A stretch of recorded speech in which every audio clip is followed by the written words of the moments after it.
Good afternoon, everyone, and welcome to this webinar on Fleet Marston. My name is Emma Hopler, and I'm one of the Historic Environment Managers here at HS2. Before I hand over to my colleague Dan, I just wanted to share some technical information with you. All lines are muted, so you don't have to worry about any background noise. We don't anticipate any technical issues during our event. However, we wanted to provide you with some advice should you experience any connection issues. If your feed freezes, wait for around 10 seconds as it will most likely correct itself. If this doesn't happen, use the leave button to exit the call and rejoin the event link. You'll be able to use the toggle at the bottom of your screen to rewind back where you left the call. You will also use this functionality at any point during the call should you need to pause for any reason. If there is a freeze or you disconnect and you are unable to rejoin due to a wider Microsoft incident, we will email you with further information. There is also a Q&A and comment function, which you should be able to find at the top right of your screen. A recording of this live event will also be published on our HS2 YouTube channel after the event. Therefore, if all else fails, you will be able to replay this event in your own time. HS2 will be the new high-speed backbone of our rail network connecting the cities of London, Birmingham, Manchester and Leeds. Once fully completed, we will have built around 553 kilometres of new high-speed track, equivalent to over half the length of Britain. The new line will include intermediate stops at Old Oak Common in West London, Birmingham, Manchester airports, Crewe and at Totton in the East Midlands between Derby and Nottingham. HS2 will also be integrated into the East and West Coast main lines, so HS2 trains will cross over to the existing network and serve towns and cities in the north of England and Scotland. This will open up access to the high-speed network to around half the population of Britain and cut down times between the north and south. When fully operational, up to 48 HS2 trains with up to 1,100 seats will be running every hour on the UK's rail network. But before we build these bridges, tunnels, tracks and stations, an unprecedented amount of archaeological work will take place along the line of route. HS2's Historic Environment Programme is the largest ever undertaken in the UK. We will be using over 1,000 archaeologists and telling the story of over 10,000 years of British history on over 60 sites between London and Birmingham. Also to note, the BBC documentary HS2 The Biggest Dig airs on BBC Two Tuesday at 9 PM. If you missed that, you can catch it on iPlayer. I will now hand over to Dan for this talk on Fleet Marston.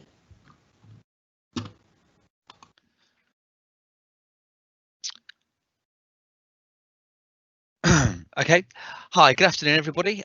My name is Dan Hounsell and I was the archaeological manager for Fusion, who managed the recent trial trench evaluation, the archaeological works we undertook at the Fleet Marston site. Briefly today we're going to look at the archaeological results of that site and touch upon what we did, what we found, what that kind of means and what we're proposing to do next.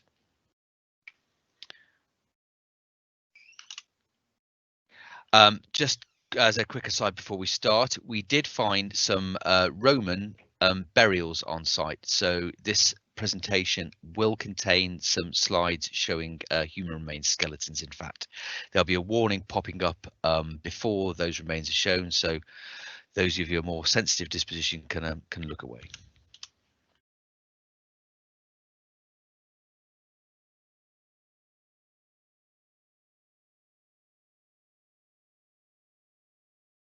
Okay, so the purpose of the excavation we undertook at the Fleet Marston site was to look at the settlement that had grown up along Akeman Street. Akeman Street was a Roman road that ran between the Roman capital of Verlanium, which is modern St Albans, and Glevium, which is modern Gloucester. Established some point in the 1st to 2nd century AD. We wanted the route of the HS2 line comes past Aylesbury and goes across the line of this street and through the edge of the Fleet Marston Roman town, which sits on the edge of Aylesbury. So our job was to look at the archaeology of that area, in particular the street itself and the ribbon settlement that had grown up along it. Akeman Street was a major communication trunk, as it were, for the Romans, connecting the capital with the wider empire through its connections to Gloucester, and then with other branching routes leading out to places such as Dorchester and north up to Lincoln. So our job was just to go and look at this network and the settlement that had grown up along it.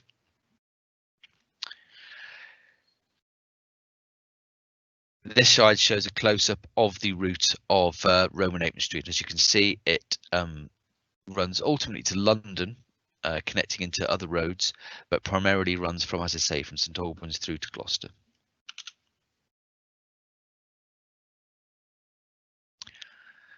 So the beige shape you can see now, sitting just to the northwest of Aylesbury, was the location of our site itself.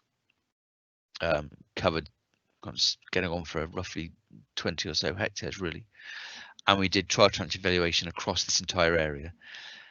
Now, previous works that have been undertaken in the wider area, both by HS2 and by other companies who've been involved in archaeological works in the area, had shown us that Fleet Marston Roman town sits in this area.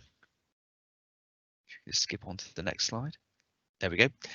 So this is the site of Fleet Marston as we know it. The blue lines that you can see are geophysical survey results showing Fleet Marston Roman town. So before we do any intrusive works, before we dig into the ground, as it were, to look for archaeology, we undertake non-intrusive works, geophysical survey, kind of like a ground penetrating radar, if you like. It actually uses magnetic waves to look at differences in soil. And the results of these surveys can inform us as to where we think archaeology is. And you can see from the geophysical surveys that have been done over the years, we have quite a nice picture of where we think Fleet Marston is. The core of Fleet Marston is to the east of this picture. It's a kind of dense area of blue rectangles and other marks. And then Akeman Street itself is that long kind of thin line that runs out kind of northwest, southeast across the area. The red box is the rough area that we were looking at. So you can see it takes in not so much the kind of core of Fleet Marston itself, but really the western edge of Fleet Marston and a kind of ribbon settlement that has grown up along the line of Akeman Street. As with kind of, as today, lines of communication, roads, trains, rivers, etc., tend to attract people to them, and you get settlements growing up along them. And as with ribbon settlements today that grow up along major trunk roads, so we get these lines of ribbon settlements growing up along the major communication networks of Roman cities.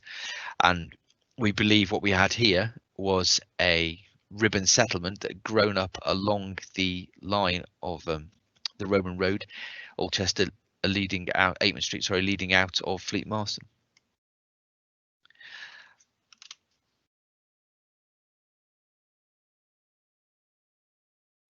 So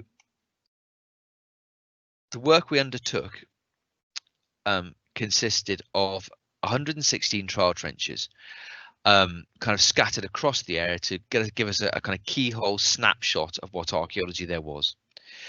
Of those 116 trenches, 67 were blank or largely blank. Another 5 contain negligible features, plough marks, furrows, this kind of thing, things that show that agriculture had been taking place in the area for many years.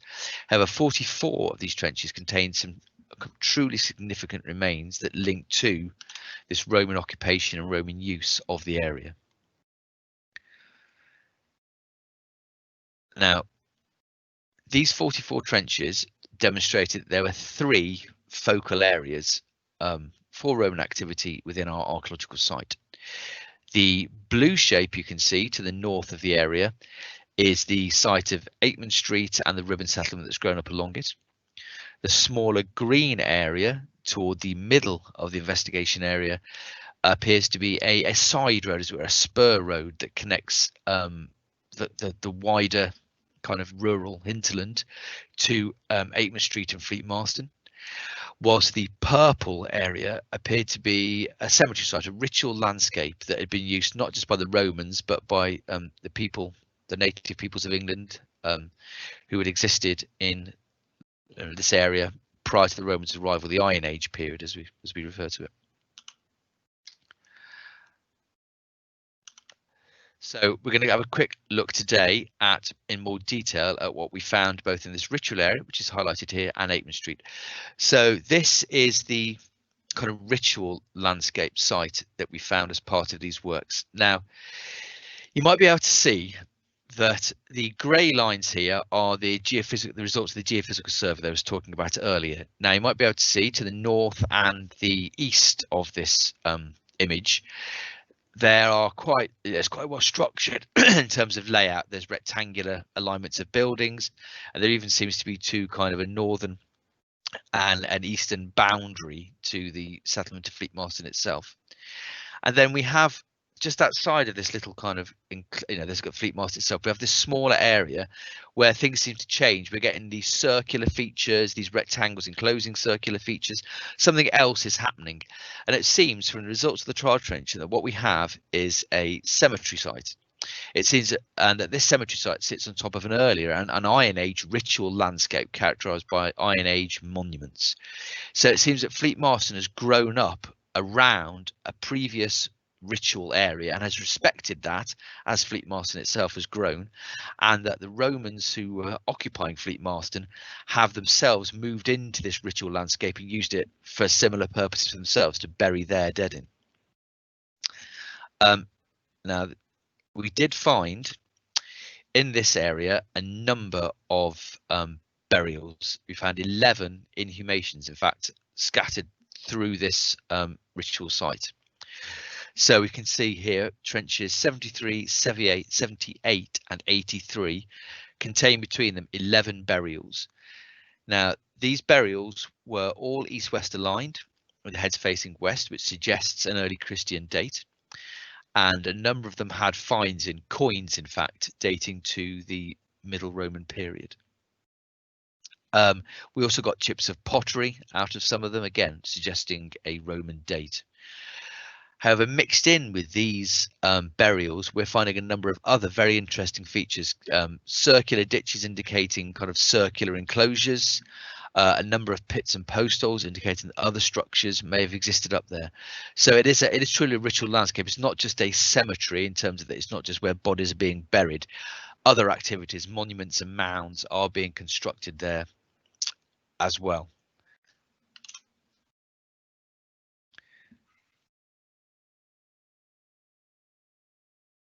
And in fact, you can see from the grayscale the kind of features we were getting. So again, the grayscale here represents geophysical surveys. So as I say, 2074, 78 and 83 contained burials. But you can see we also were finding traces of these ditches, these large circular ditches, smaller circular ditches. And in trench 77, we were finding this kind of occupation spread, this almost like Roman debris that had built up in the area, which did contain quite significant amounts of Roman material. So it's not just a cemetery, it's a larger ritual landscape. So the slides coming up next are going to show you some of the burials that we found in a bit of detail. So those who don't want to see skeletons should look away now for a minute or two. I'll let you know when I've moved on from these slides. So these are 3 examples of the 11 burials we found up there. It's interesting that the skeletal remains are quite intact. There's between kind of 60 and 80% intact to the remains, which is a combination of both the depth they were buried at and the soils they were buried in. The area at the top of the hill there is quite free draining. And whilst there is a clay makeup to the soil, there's also a lot of sands and gravel, so it allows the water to drain away from the remains, and they can decay in a relatively dry environment, which means that we get better preservation. So as you can see, the skeletons are quite well preserved.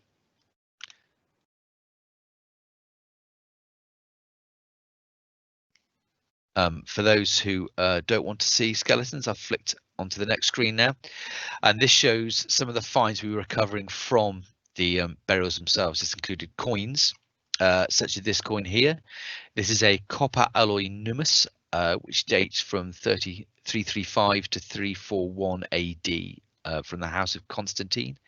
It has a depiction of the emperor on the one side and soldiers standing facing each other on the other side. Now, as I've already mentioned, it wasn't just burials we were finding in this area. There were other features as well. And these slides show some of these other features. So we can see that there are ditches, there are post holes. So there's evidence of other structures up on the top of the hill in this landscape. Now, this is reflected by what exists there today. I don't know if everybody knows that area well, but if you go up onto the brow of that hill there today, there is an existing kind of mound there. Now, we don't know what date that is. It may be more modern, it may be medieval, but it certainly appears that during the Roman period out there, and indeed the earlier Iron Age period, we are getting monuments built up there as well, not just burials. Now this next slide shows some of the material recovered from these other features, which is a mix of both Iron Age material, which is the pottery on the left hand side of the screen, and Roman material, the pottery on the right hand side of the screen. Now this is important because it shows that this area was in use prior to the arrival of the Romans. During the Iron Age period, the native Britons were using this area for their ritual practices as well. It's also particularly important because whilst we've known about Fleet Marston Roman town on the edge, on the edge of Aylesbury for many years, and it's been investigated quite a few times, and the city itself is relatively well understood.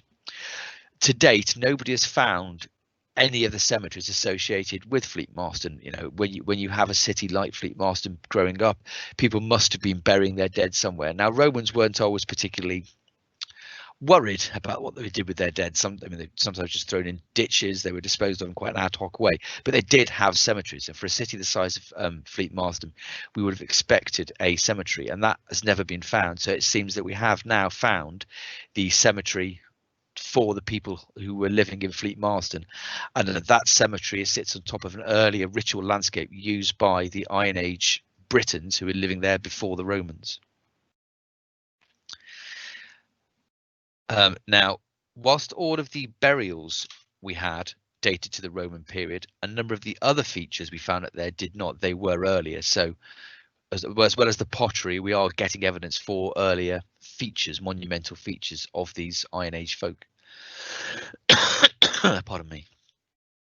Just waiting for the next slide to pop up.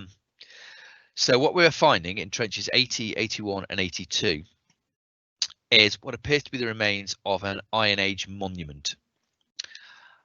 This monument consisted of two circular or concentric circular ditches surrounding a larger mass. So I think you can just make out running through trenches 81 and 80 are two slightly faint grey lines that describe the bases of two ovals, two concentric circular or semicircular ditches that describe the base of an oval, and those ovals appear to enclose the kind of purple mass that we discovered in 82. Now these ditches were large features. They were kind of 2-3 meters up to 4 meters across and at least 2 meters deep. The large mass, the purple blob noted over trench 82, is a spread of very gravelly material. You can see from these two slides, it's not terribly clear unfortunately, but the two slides at the top show the gravelly material that made up the spread, whilst the two slides below show the ditches. Just so you can get an idea of scale, the red and white scales in the red and white kind of rods, which are the scales in the two lower pictures, are each 2 meters long. So you can see these ditches are roughly 3 meters wide and getting on for 2 meters deep. So they're significant features enclosing this mass of soil. Now what we think we have is an earth. There at one point would have been a large earthen bank put up on top of something to create a mound, and that would have been enclosed by or defined by these two large ditches, creating a very large, very obvious monument in the landscape. And over time, the material that made up the large earthen mound has slumped back and been ploughed back or pushed back into the ditches and filling them up. And then over the generations, the field's just gone back to kind of, just a slight hill. And it's these features that we recovered significant amounts of Iron Age material from, demonstrating that we do have earlier ritual activity up on this hillside. It's not just the Romans who are using the area. So what about Fleet Marston itself? Well, as I say, we didn't actually hit Fleet Marston itself. What we found was this ribbon settlement that grew up along Akeman Street. Akeman Street, I hope you can see, is noted as the purple blobs, the purple shapes in the trenches that we excavated. And the grey shapes show the ribbon settlement which grew up along it. You can see it's quite organised. It consists of a number of rectangles kind of laid in regular plots along the side of the road. In fact, we refer to this type of set out as a ladder enclosure because it resembles the rungs of a ladder. So we were keen, obviously, to understand both how Akeman Street itself had been constructed and how the settlement, the ribbon settlement that had grown up along Akeman Street, what had been happening there and how that settlement had grown up as well. So we excavated a number of trenches across Akeman Street itself. These are taken from trench 39, which is one of the bigger trenches we excavated across. And you can see the street itself consisted of a kind of cobbled surface made up of a combination of flint and chalk and other local stones pressed into a quite thick layer of clay to create the surface. Now, other Roman roads, we do see layers of use, disuse, repair, use, disuse, repair. We get a very deep layering of the roads. We're not getting that here. That's either because Akeman Street was relatively short-lived or because over the years ploughing and general use of the landscape has removed the upper surfaces of Akeman Street, and we're just left with this last surface. You can also note in the slide to the far right a ditch. Now this ditch ran along the entire length of the road, and again that's typical for Roman roads. They would have had one or two drainage ditches constructed along the sides of the road to drain off water. They would also have been used as rubbish pits for people using the road. We often find they're full of rubbish as people who are walking up and down the road dispose of things as they walk along the way, you know, pottery, bones, just broken, discarded bits of clothing. We also find bits of coins that have been dropped, this kind of thing. So these ditches have a function of both draining water from the road and also used as handy rubbish disposal points.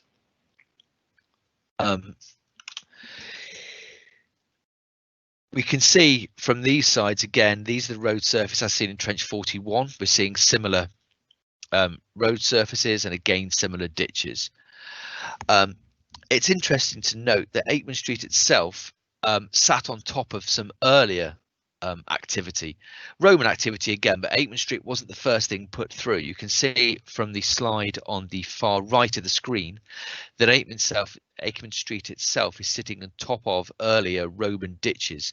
So it appears that the Romans arrived in the area, started farming it, putting enclosure ditches around, building settlements, building farmsteads, and then the road was put through the area going through their fields, and the road surface you can see sits on top of some of these earlier backfilled ditches which would have been the field enclosures for the kind of earlier Roman settlement there. Now I mentioned that the roadside ditch that runs along these roadsides contained lots of material as well, including some coins such as this one here, copper alloy radioid of Tetricus II, dating 272 to 274 AD. And as well as coins like this, it also contained significant amounts of quite nice pottery, such as these self-tempered jars, which is a local ware probably produced in Bedfordshire and transported into the region. Now I also mentioned that we wanted to look at the enclosures that surrounded the road, and these are an example of the type of ditches we were getting that defined these enclosures. So whilst on the Greyscale that we saw, they look very nice and defined, you know, the geophysics has shown them as very clearly defined features. It's notable that when we started excavating them, there's a kind of wide variety in how well they were preserved. Some were quite deep, but a number such as this were quite shallow. So we are just getting the very last bit of the ditches, and that's quite typical for archaeology. You know, we're looking at the very bases of the features. All the stuff that stood above the ground and come up through to the grass has been removed over the years and backfilled by planned activity, is no longer visible. So what we're really looking at is the last few scars of these features that were cut into the underlying natural geology and which is still visible to us. However, nevertheless, despite them being quite shallow, we are still getting nice finds out of them, again including coins, including pottery, and including the odd kind of, you know, more, if you like, in some ways more domestic or interesting or unusual metal material, such as these things here. These are spikes from building fittings and straps from horse tack. So these kind of enclosures and the way they've been backfilled over the years, the material they contain, do give us an insight into what the area is being used for. Which kind of brings me to my final point, really. We certainly have the road coming through this area, and we certainly have a settlement growing up along it, but really we're still not sure what that settlement's about. Is it purely people living there? Is it purely domestic settlement? Is there shops, for instance? So in order to trade within a Roman town, you needed a license, and those licenses weren't cheap. And so what you'd often find is that people who wanted to sell goods in a town, if they couldn't afford the license, would set up shop outside of the town on one of the major thoroughfares. Or are we seeing industrial activity? Again, industrial activity like tanning and forging produce a lot of kind of smoke and quite nasty waste, and people don't really want that in a town, so they're often moved out to the edges of towns and the roads leading into towns so that they're kind of out of the way. I suspect what we're getting on this ribbon settlement along Akeman Street on the edge of Fleet Marston is a combination of all of this. We're getting industrial activity, we're getting commercial activity, we're getting domestic settlement, and we're probably also getting stock enclosure. We did find a very large quantity of cattle bone along the Akeman Street area, and we're probably getting people moving animals in and out of the area to bring them to market in Fleet Marston, take them back to their farmsteads, that kind of thing, to bring them in for food for Fleet Marston. And if you're coming, you know, from a few days, if you've got a few days journey into and out of Fleet Marston, there's going to be stops along the way where you can corral your cattle, and possibly again cattle corralled outside of Fleet Marston for a day or so before they were brought into market to keep the noise and the waste of the cattle out of the town for as long as possible. So we're probably seeing a mix of all of these activities on the edge of Fleet Marston itself, and we are now planning to go back and look at both the Akeman Street site to understand these activities in greater detail, and the ritual landscape we discovered to look at that in greater detail as a second phase of works. And that's it for the presentation really now. So I'm going to hand back over to my colleagues who will ask if you've got any questions. Hi, thanks Dan, that's great. So we have two questions that have come in.